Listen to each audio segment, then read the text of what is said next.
Hello అండి, banana milk shake చేస్తున్నానండి ఈరోజు.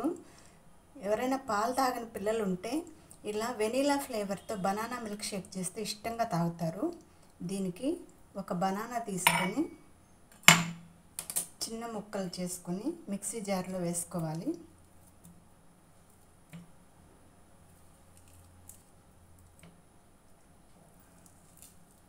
ఇందులో 2 టీ స్పూన్స్ షుగర్ వేసుకొని గ్రైండ్ చేసుకోవాలి. పాలు వేయకుండా ముందు గ్రైండ్ చేసుకోవాలి. పాలు వేస్తే మెత్తని పేస్ట్ అవ్వదండి. బనానా షుగర్ ఇలా పేస్ట్ చేసుకున్నాక అందులో ఒక 1/2 టీ స్పూన్ వెనీలా ఎసెన్స్ వేసుకోవాలి, వెనీలా ఫ్లేవర్ కోసము. ఇప్పుడు కొంచెం పాలు పోసుకొని ఒకసారి గ్రైండ్ చేసుకోవాలి.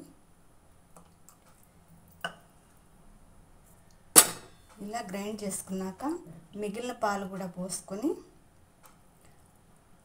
2-3 పల్సులు ఇచ్చుకోవాలండి. 2-3 పల్సులు ఇస్తే సరిపోతుంది.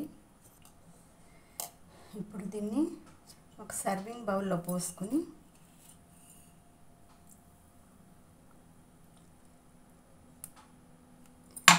కొన్ని ఐస్ క్యూబ్స్ వేసుకుంటూ